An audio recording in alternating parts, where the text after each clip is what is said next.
Hello everyone. So in today's lecture we will have a formal look on state space representation.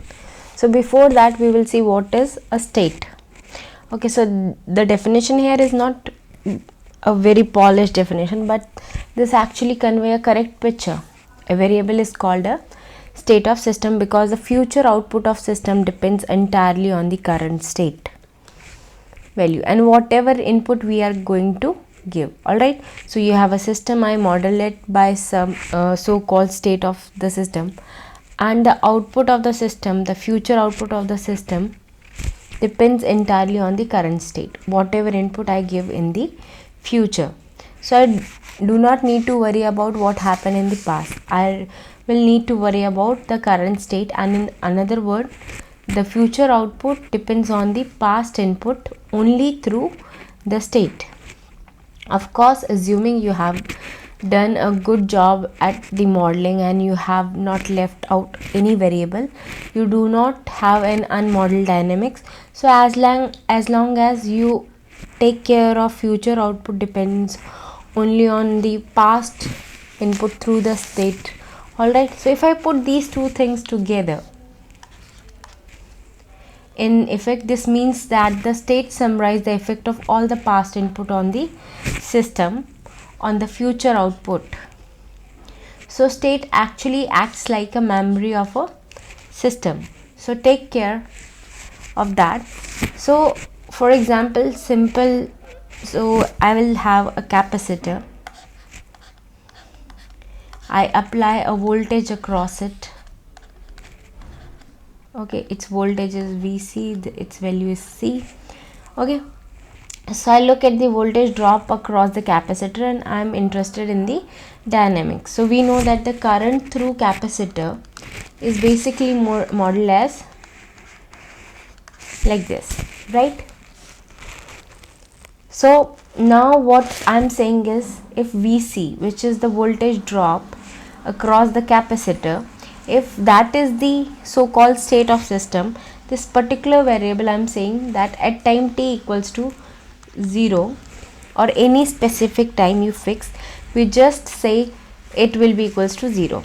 So at time t equals to 0, if you have a certain value of the state at any time in the future, VCT will depends on information of the initial value of VC.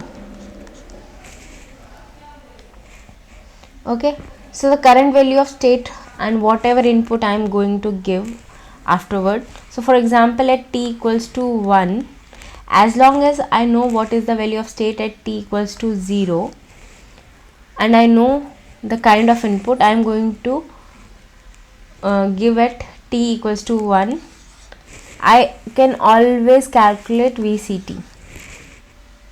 I do not need to know what happened 1 hour before. I do not need to know what happened on 1 day before, as long as I have total information of state as of now. Alright, so that is essentially, it's loosely called as a memory of system. Alright, now we have talk about what a state. We have done a little bit example with mass spring damper. We have seen that so-called input structure over here, right?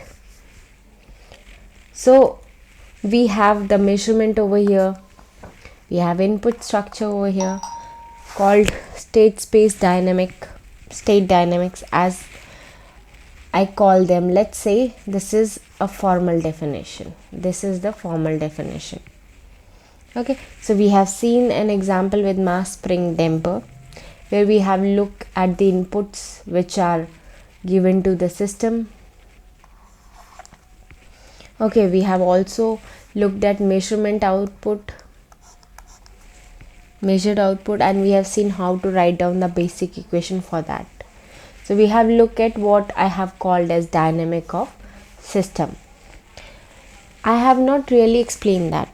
We will come to that, and of course I have talked about the states. So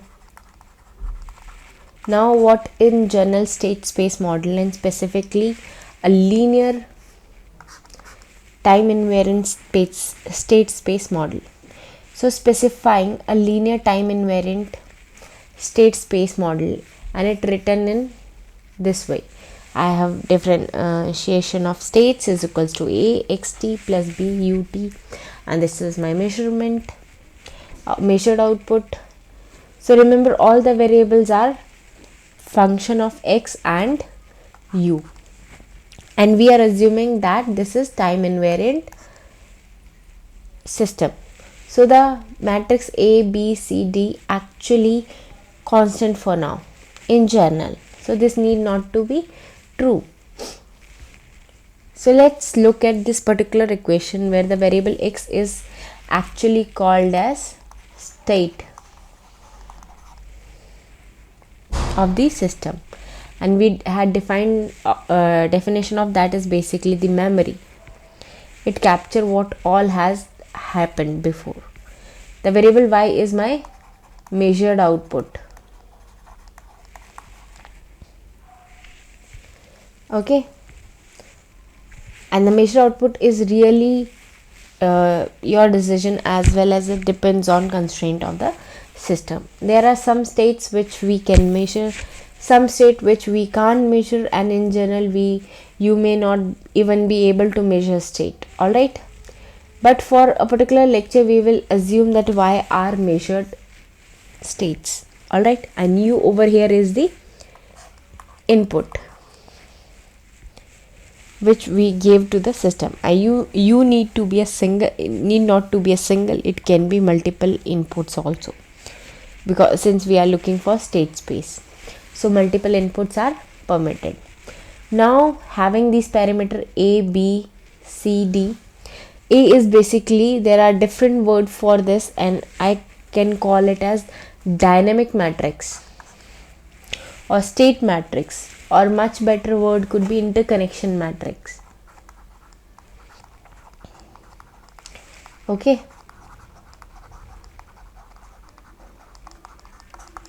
so I will explain what is this. So interconnection matrix basically tells you how states of the my system are linked with output. How basically tells us how different states of my system are actually connected with each other.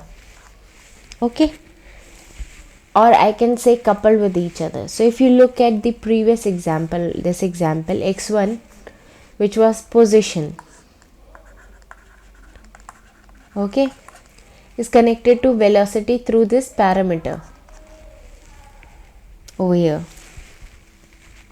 X1 is connected to velocity through this parameter.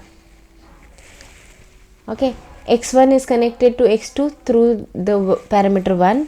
x2 is connected to state of the system through these two parameters. These are interconnected parameter, as we call them, and they define the dynamics. They define how different states are connected to each other. So interconnected structures are very important, although we won't be dealing with that over here. Okay, but for us, integration structure, here are basically the element or the value which comes up and when we connect states. All right, then you have this matrix B. Okay, so I go ahead, and please note that dimension of matrix are very important. Let's say we are looking at nth order state space system, and it can be modeled with typically from nth order differential equation, right? So if you have nth order state space system, that matrix A will be of dimension n cross n, because it's a square matrix of dimension n into n. Now let us look at matrix B. B is a matrix, as you see from here. B is a matrix which takes input which are applied to the system and relate them to the states.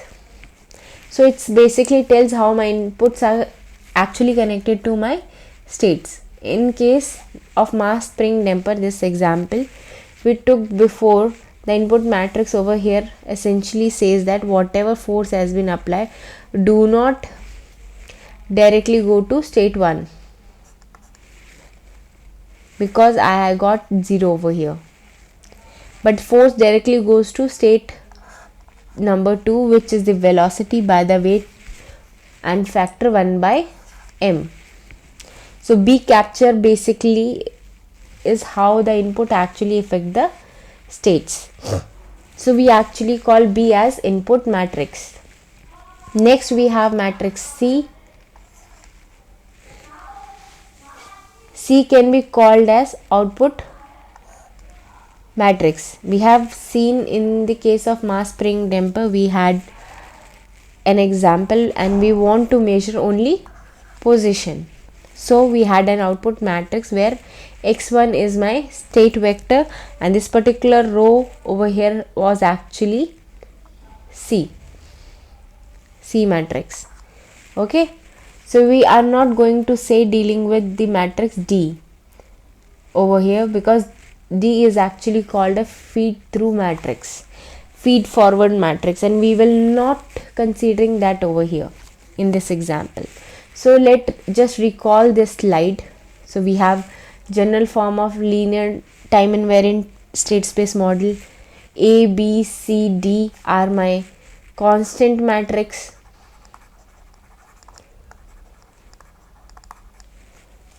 Okay, and all other are the function of time. A is interconnection matrix. It tells how different states are coupled to each other. B is input matrix.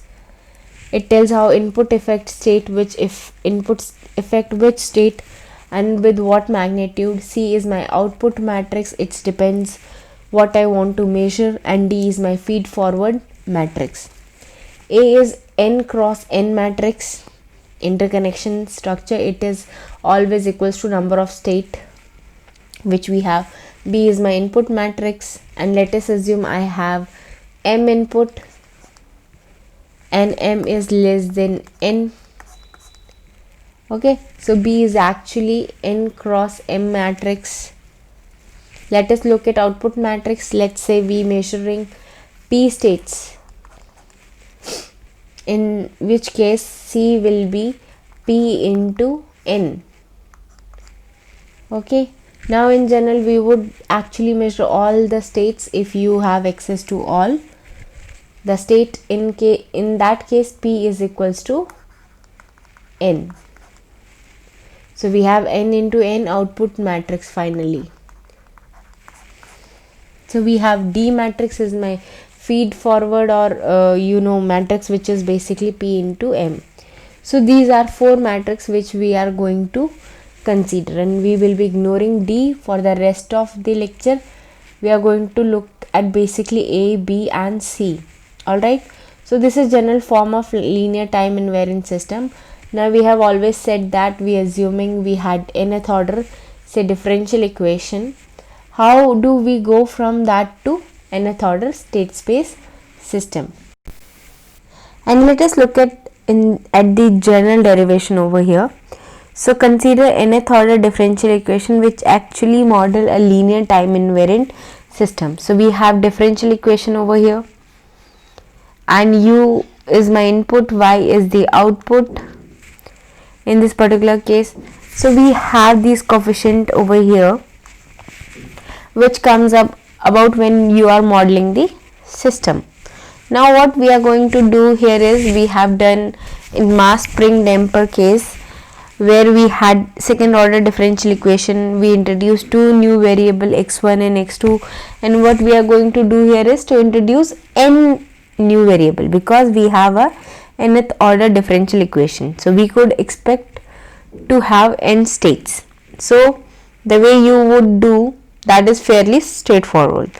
So let's say I got a new variable called x1. Okay, so x1, x2 all the way till xn. Again we have n order of differential equation in n. Okay, so x1 will be related to first variable over here y, then x2 is actually going to call it as dy by dt. I can go on all the way till n and define, basically what I will get is dn minus 1 y by dtn minus 1. Okay, so this is exactly same as mass spring example where we have written x1 is equals to x, x2 is equals to dx by dt. Same way, except now I got n states over here, right? So I have got slightly longer looking expression, but it is exactly the same. Now we had in this case of mass spring damper, we will now look at the derivative of these states, and we will see how these states are actually coupled to each other. So if I take dx1 by dt, what we will see is it is equals to dy by dt. So if I put it here, dy by dt is what? y2. So indirectly x1 derivative is equals to x2. Okay. Similarly, dx2 by dt is nothing else d square by y by dt square, and d square y by dt square is nothing else but x3 over here, and I can go all the way here. So I can go till dx n by dt will be equals to, this would depends on all the state which we are having over here. Alright, so let's see how to do that. So I have dx by xn by dt is nothing but, if you look at this particular expression over here, we want to calculate this, so all the things will go on the right hand side. So I have this d square x, y by dt square. Okay, this is there, and I want to calculate this one.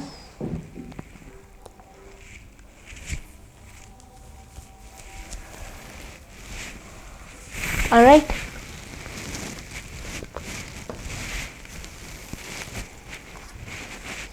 how do we derive this particular thing?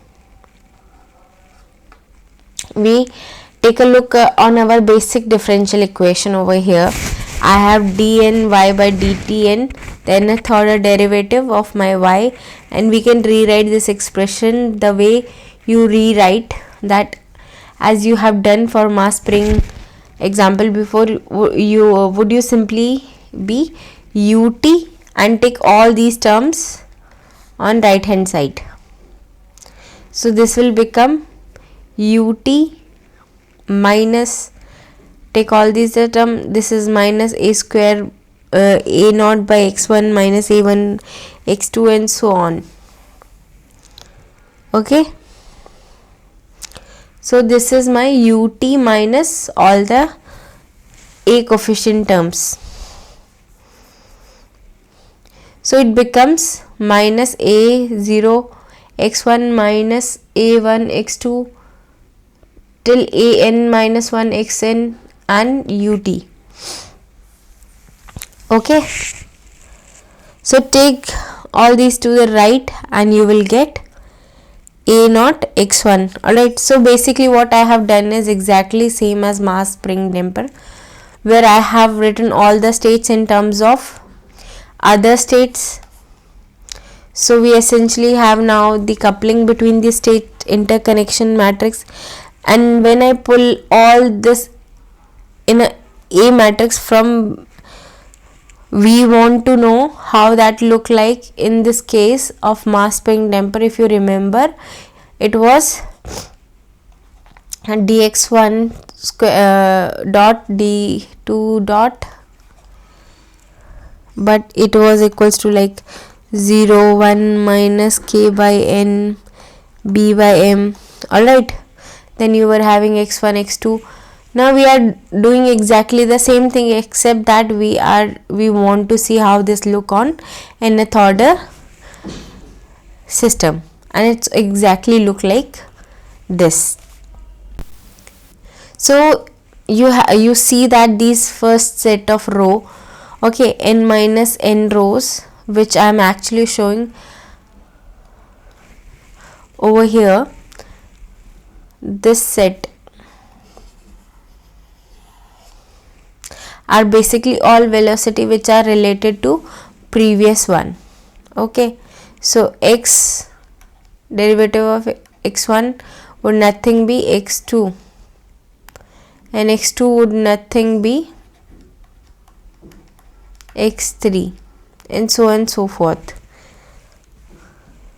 Okay, as a mass spring damper case we have done. So the final expression for dx by dt, it basically come from this guy. So this expression can be rewrite in the last row of this matrix. Okay, and of course we have an independent variable here as ut. It is not state variable, it is independent one, so we take that outside.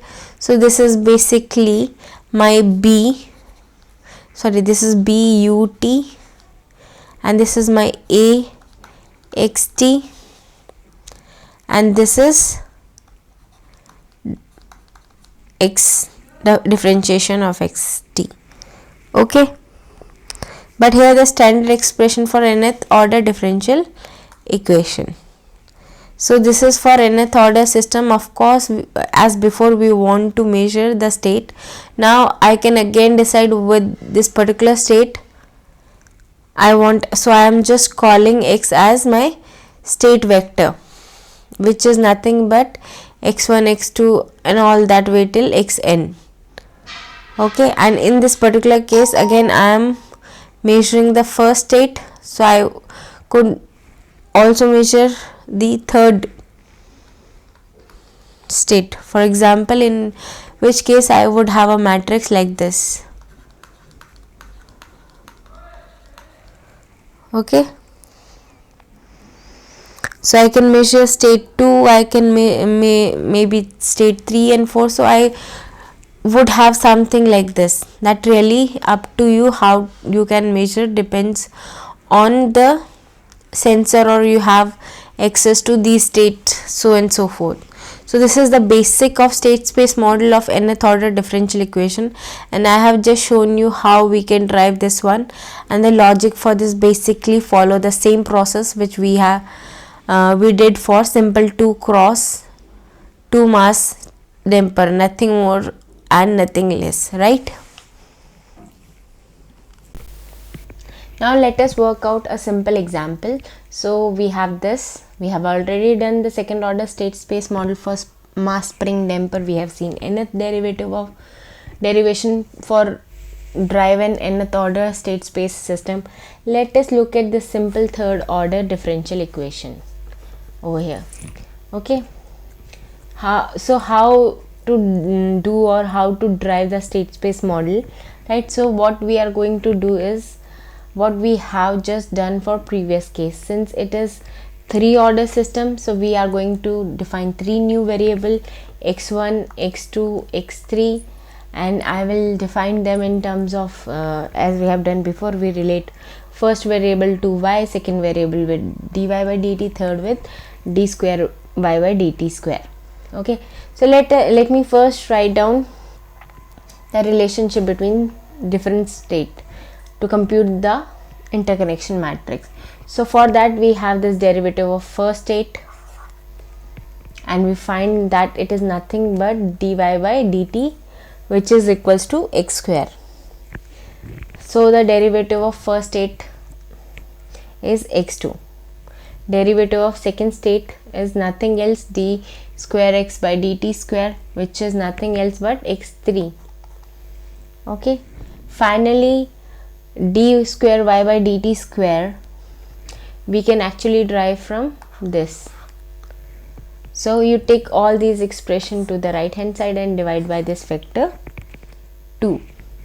Okay, so this 10 ut will become 5 ut, and this term is 4d square y by dt square, it will become minus 2d square by dt. Similarly minus 3, minus 4.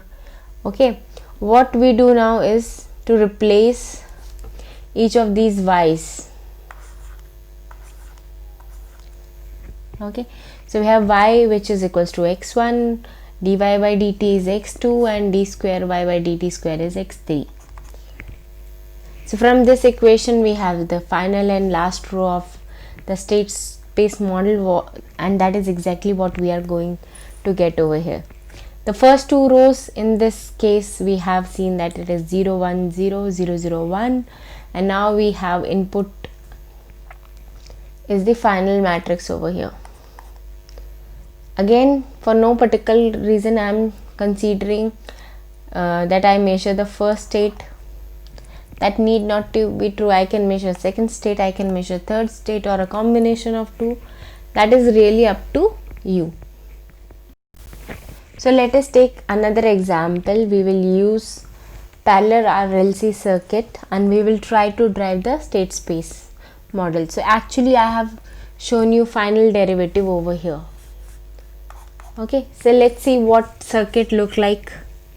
So let us suppose we have a voltage source which is providing a current Is, and then we connect this in parallel with resistance branch, inductor branch, and a capacitor branch. And let's say we measure voltage across capacitor, which is denoted by Vc, or you can even write it as V out.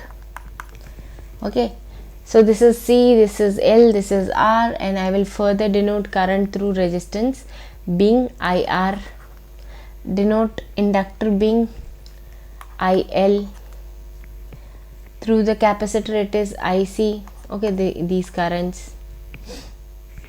Okay, what we want to do is write down the state space model for this one. So you can see that I have already considered two states as being current through the inductor and voltage across the capacitor. And again, the reason for that is because this particular RLC circuit have two energy storing element. So I am having two equations. One is inductor, one is capacitor.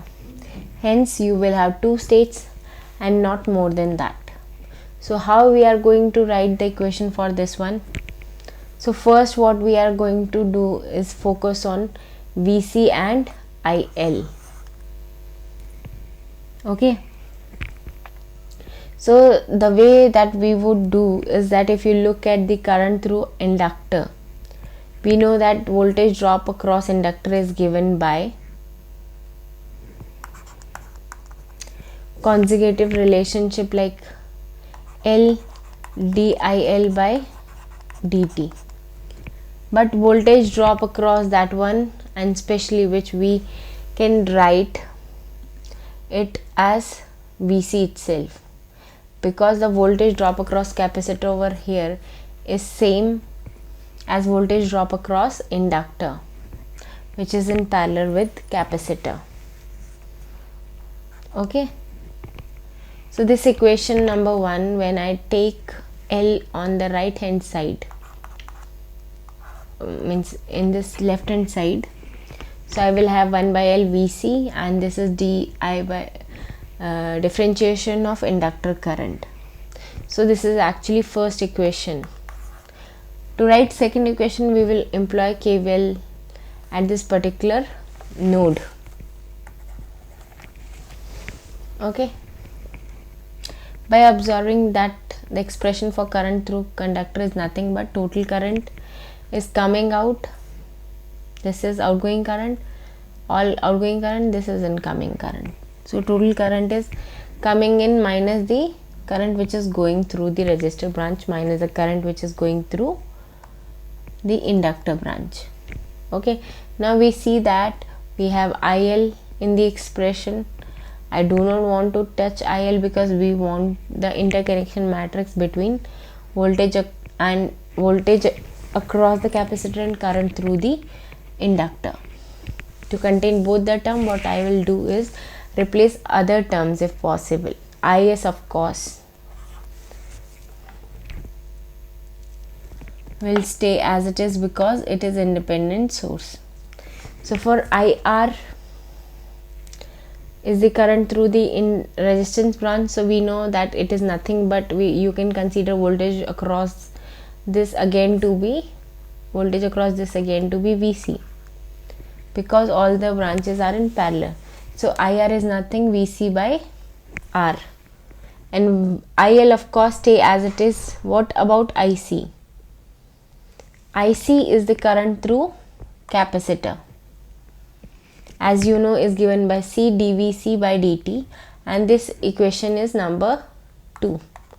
And if you plug these two equations into matrix form, let us see how we can put in matrix form. So this is first derivative of inductor current, which is in terms of Vc. It is not in terms of Is, it is not in terms of IL, so both coefficients are 0. Similarly, from this equation I want to measure first derivative of capacitor voltage, which is equals to Is. Is is my input, so it is 1 by C over here. Then it is in terms of IL, it is 1 by C minus, and then it is minus 1 by RC. So this is how we will put it in the matrix. So this is my A matrix, and it is same expression over here. This is A matrix, this is B matrix, this is my input, right?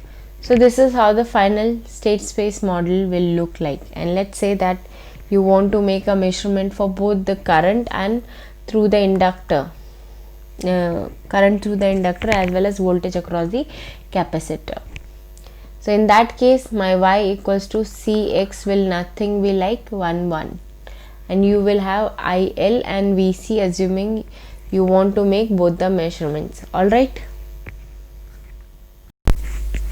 so let's look at the next example, which again is electric circuit.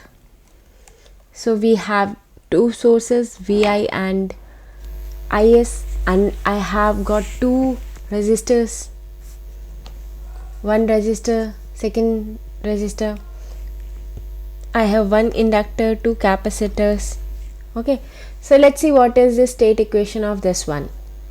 So we are going to solve this again in the same way as the previous example. We say that we have 3 energy sources, there are 2 capacitors, 1 inductor, right? So the voltage through capacitor 1 is written as VC1, and capacitor through second capacitor is voltage through second capacitor is VC2. Those are the two states of the capacitor, and current through the inductor is the IL. So the states for this particular system is VC1, VC2 and IL. So let us actually try to write down dynamics of these 3 variables, the time derivative of this one. So let's start off. So we can analyze this circuit in two steps actually. So the first steps is basically write down the nodal analysis at these 2 particular nodes.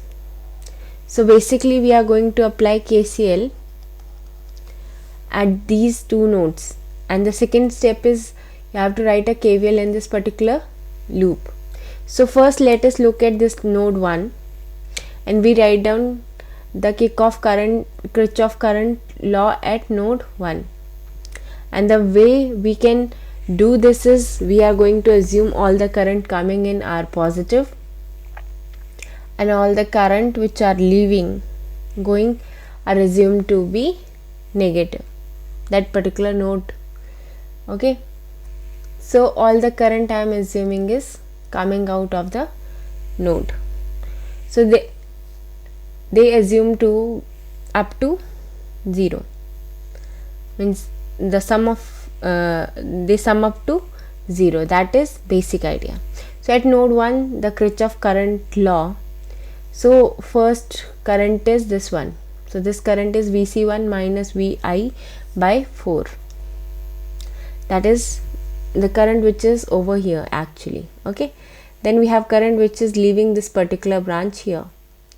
So this current is given by VC1 .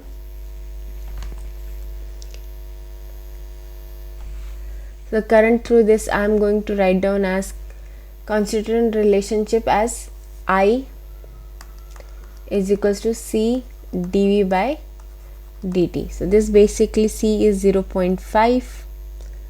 Okay, and then it will be 1 by 4 dvc1 by dt. Okay, that is the current in this particular branch. Then current in this particular branch is going out, that is IL. Okay, and which is equals to 0. Okay, if I rewrite this expression, I can get dvc1 by dt is nothing but the 1 minus 4 IL minus vc1 plus vi. Okay, so this is my equation number 1. Now I will apply KVL at node 2. So I am actually good at this particular node. The current IL is coming in, and I have this current which is going out, this current which is going out, and this coming in. Okay, so again incoming currents IL, IS, and then I will have these two are incoming currents, and I need to know your minus is for outgoing current. So the first one is C dvc by dt. My C is 0.5, so it is 1 by 2, and again I will apply this consecutive relationship over here. So I basically have 0.5, which is 1 by 2, that is my C. So dvc2 by dt, that is current in this branch, and the current in this branch is simple CV2 by 1. Okay, so I can rewrite this as, so here I am having one more term CV2.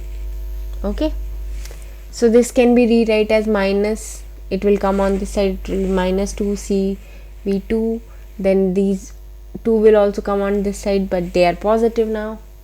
Okay, and so I'm just taking whole term on that side, basically, in short. Okay, so that is negative sign is here, negative VC2 by 1, that is outgoing current. Okay, so that will give me this second equation. Now I will apply KVL in this loop. Alright, so I will get, what would actually I will get is minus Vc1, then plus 2 IDL by dt, then plus Vc2. Okay, and if I rewrite in terms of inductor current, I will get this third equation. So I had 3 states which I have defined. Now I have 3 first order differential equations for each of these 3 states, so I simply put them together, and I have not yet about measurement, so we will see output, we will see that later. So what I put all this together, so this is derivative of Vc1, this is derivative of Vc2, this is IL derivative, so these are my states derivative, then I will have A matrix, so these are my states, and in terms of from these equation I will put their values relatively, and I will get this matrix A, this is my matrix B. Okay, now this relationship is basically the one which we have derived over here. So let's look at the equation number 1. On the right hand side, we just plug in the terms which are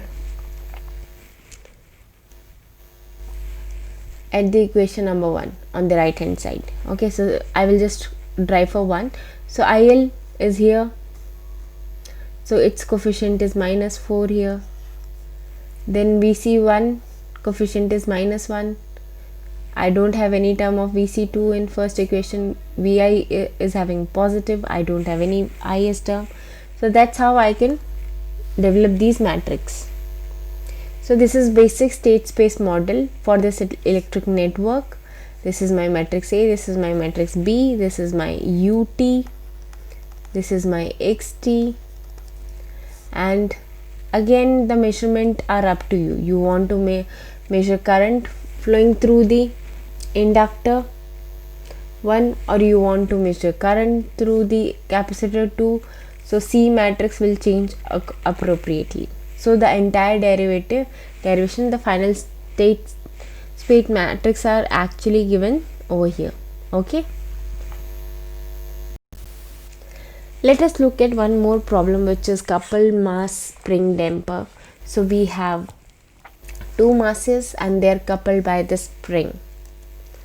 Spring constant is K. M2 is pulled in this direction by this force M. M1 is connected to the wall with this damper, with damper D. Alright, and M1 has its displacement as x1, M2 has its displacement x2, and we are just going to assume that there is no friction between masses and the ground over here. So there is no friction between these two, but we can easily incorporate that is not a problem. So if you look at the basic way that we have written the differential equation or dynamics of mass spring damper is always look at the force balancing equation. Okay, so applied force will be have to distribute across these individual elements. So let us look for M2 first. Force F, it resolves into two component. One is acceleration component of mass, another is component of spring. So mass times acceleration over here, and then spring, which is coupled between M2 and M1. As we have seen in our mathematical modeling lecture, we can write this as kx2 minus x1, and then the displacement between the two, that is the displacement between the two masses. Okay, so this is second order differential equation for M2. In the similar way equation for M1, note that force is not directly linked with M1, it is not directly acts on M1, so it acts on M2. So term on right hand side is 0, because we have these internal forces for M1 experiences on acceleration, which is d square x1 by dt square, and then you have damping which acts in terms of velocity, and then k is again the couple between M1 and M2. Alright, so we will did before we are going to define basic, we want to write down the space model of the system. So the first thing we need to do is identify the states, right? So the way that we are going to do is we need for original mass spring damper system. So we defined x1 is basically equals to x1 itself, right? Then we have second state, which is x2, and I can call it as v1 velocity, and I can call it as dx1 by dt, right? So these are two states for M1. Similarly, I will have x2, which is the displacement of M2, so I'm calling x3 is equals to x2, and x4 I'm going to call on the basis of velocity v2, which is equals to dx2 by dt. Okay, so now this is the notation is bit confusing, so what we are going to do is simplify this one a little bit. We remove this x2 over here,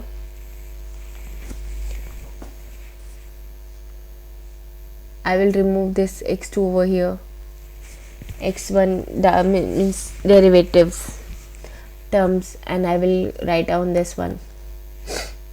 So this is dv1 by dt, then it will be on that side. So you basically from this equation I'm getting this equation, and from this equation I'm getting this equation by writing them in terms of states variable. Okay, now this notion is complete. So these are states of mass M1, these are states of mass M2. Now all you need to do is write down these equations over here. Okay, So from that I'm just writing these equations. This is 0 over here because x1 is equals to this x1 derivative is equals to v1 and x2 derivative is equals to v2. So that's how this is 0. Okay, so by these equations you get this state space model. Okay, so that's all for today's lecture. Thank you.